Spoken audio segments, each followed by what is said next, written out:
Hello, don't fall over. It's another video. Again, my name is Michelle Fortier. I'm a licensed clinical social worker in the state of Florida. And today's video is the first in a series. So if you have not heard from my other videos, I am in a DSW program at Florida Atlantic University. Last semester, I took a pedagogy class, and with that, we had to develop a syllabus. And the syllabus that I decided to develop was called Personality Pathology and Social Work Practice. So instead of letting this wonderful syllabus that I created go to waste and only be good for a grade, I've decided to make some videos based on what my syllabus goes over. So today's video is going to be about why this is a relevant topic, that personality pathology is a relevant topic for the field of social work. The next videos after that, and I got my handy little book to review these videos, so that way I make sure that I get them all. The next videos after that are theories of personality and human behavior, the history of personality disorder diagnosis, articulating a core dimension of personality pathology, the alternative model of personality disorders, assessment, diagnosis, and differential diagnosis of personality disorders, epidemiology, social context and functional impairment, development, attachment, and childhood experiences, genetics, neurobiology, and the biopsychosocial model, longitudinal course, outcomes and recovery, therapeutic alliance and clinical engagement, evidence-based psychotherapy, risk management, boundaries, countertransference, ethical practice, and complex clinical challenges, families, couples, and systems of care, and special topics. This course syllabus was written for social work students at the master's level that have already taken psychopathology. So this was supposed to be a more in-depth class that really covers personality disorders and what they mean. The book that I am using is written by the APA, the American Psychiatric Association, and it is called, let me get there.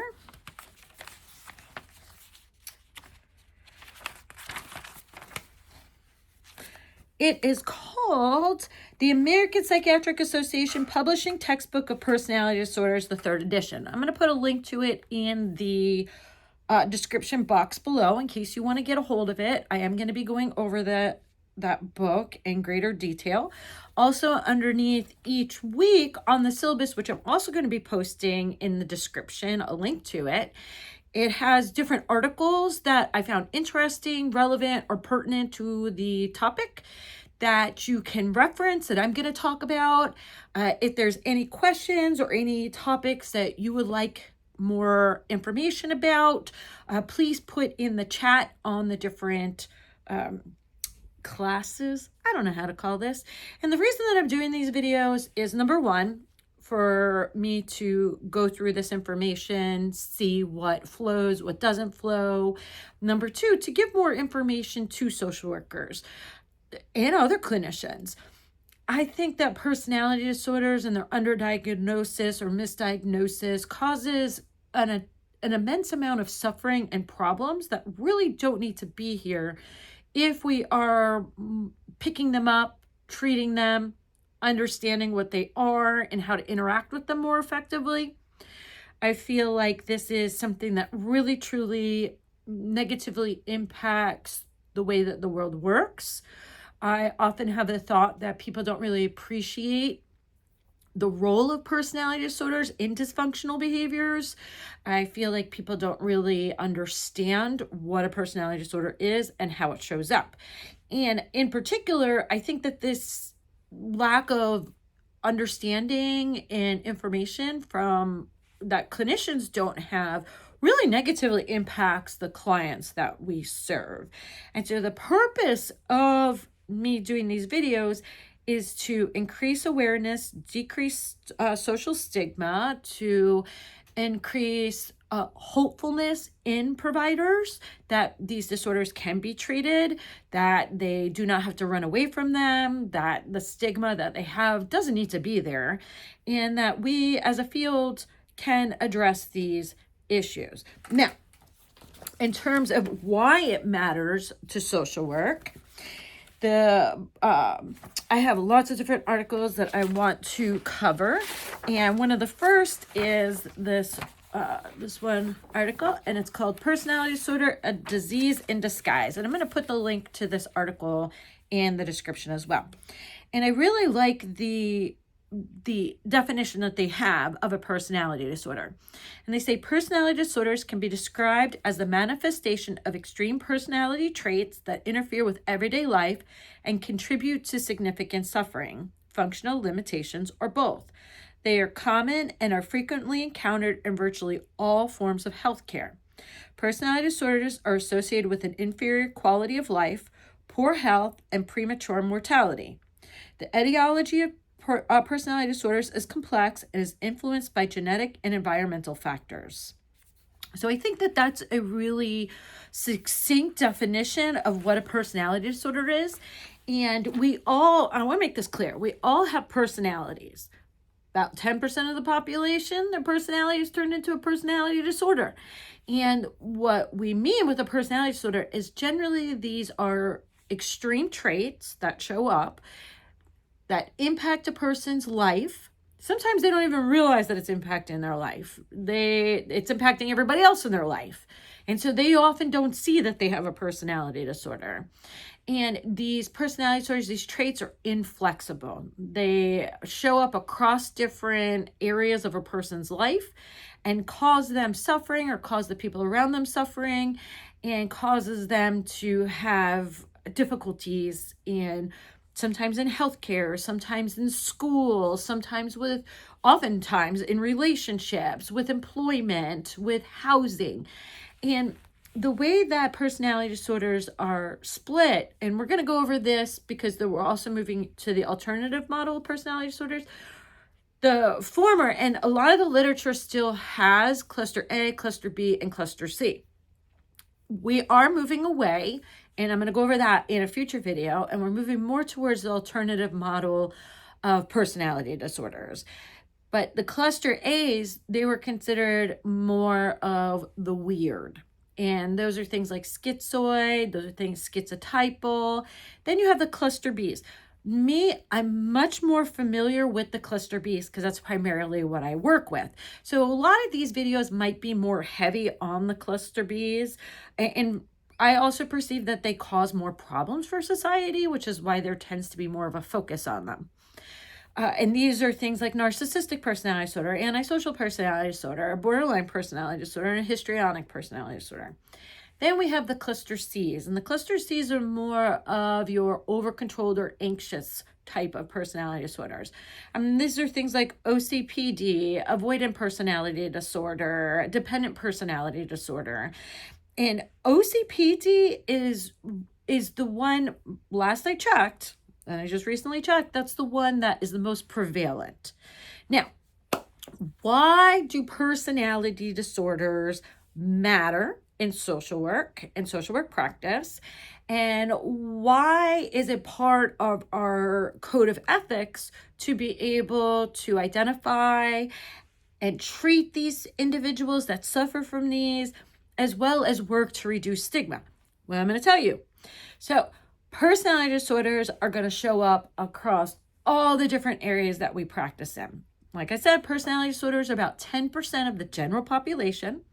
They're higher in mental health care settings. They're higher in inpatient settings. They're higher in criminal justice settings.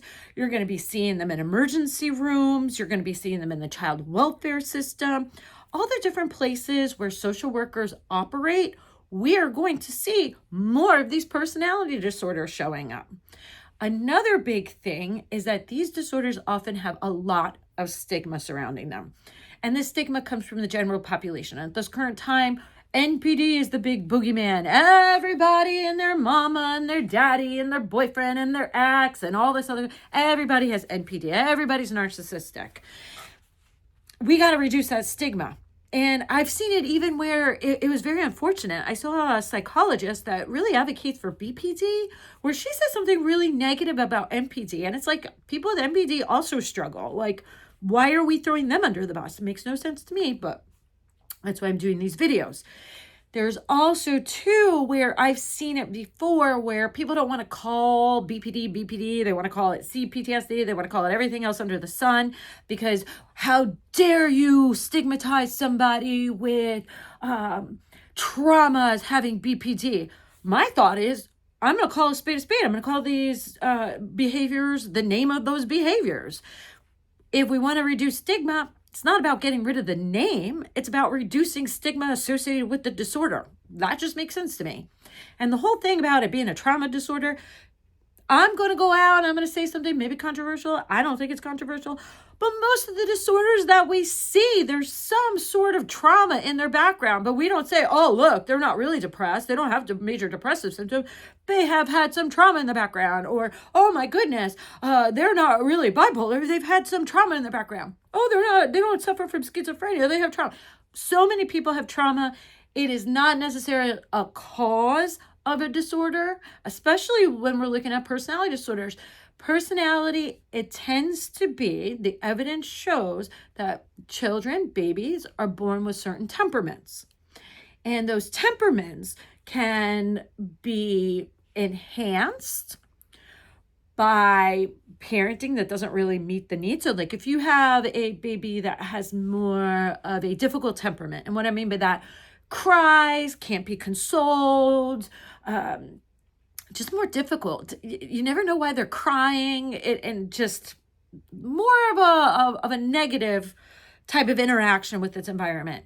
The environment, if they have parents that are not as empathetic or understanding, can influence that more temperamental baby, that negative temperament, to develop more of those behaviors, where then we are increasing the chances of those behaviors escalating and not de-escalating, and the potential to have a personality disorder. Now, we also, and I'm going to go more into detail about this later on in another video, in fact, the next video, but it's to say that there's genetics that are involved in personality disorders, there's the environment that is involved with personality disorders, and there's the interactions. And this is the biosocial model. And I'm going to go over that at a later one. So we need to, as social workers and as clinicians, reduce stigma surrounding personality disorders.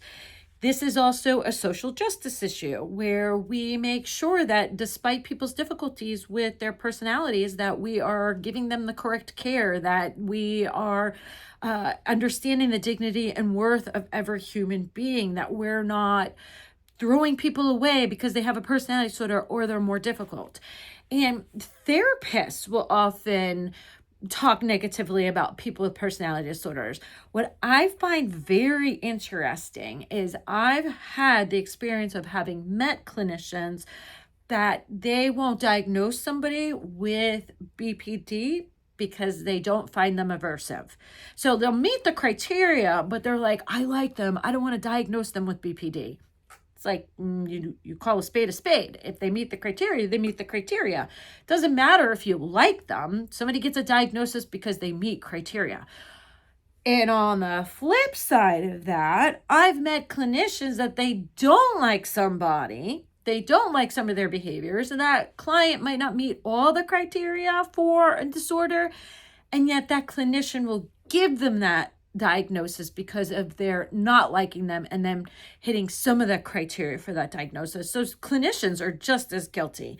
And I think sometimes clinicians are guilty because they don't really realize that there are treatments, there are different ways to interact with these clients, and you don't need intensive training for a lot of the things that show up. And in fact, sometimes the clients that are showing up, they're not showing up because of the difficulties that they've acknowledged with their personality. They're showing up because they're depressed or they're anxious. And I've seen clinicians get frustrated because the depression, the anxiety is not lifting. And then they get frustrated and call them treatment resistant, or they're not participating. the clinician is not really understanding that there's a personality pathology that is limiting the impact of their intervention. And there's ways to interact with that personality pathology to actually get towards their goals. So that is the purpose of these upcoming videos. That is the reason why learning about personality pathology is a social justice and a social work issue. Again, I'm going to put the name of the book in the description below. I'm also going to put the articles. I'm going to put the syllabus, and of course, put any questions, concerns, anything that you want to make sure that I cover, anything that you might find interesting. This is meant for more clinicians, and I also think it might be helpful for people that have people in their lives that have personality disorders, or they're just interested. They're like, wow, I wonder why people operate the way that they do. Personality disorders. And if you cannot tell, I really enjoy this topic. I enjoy it so much that I'm doing a whole course on it. All right. Like, subscribe, share, and I look forward to seeing you in the first class.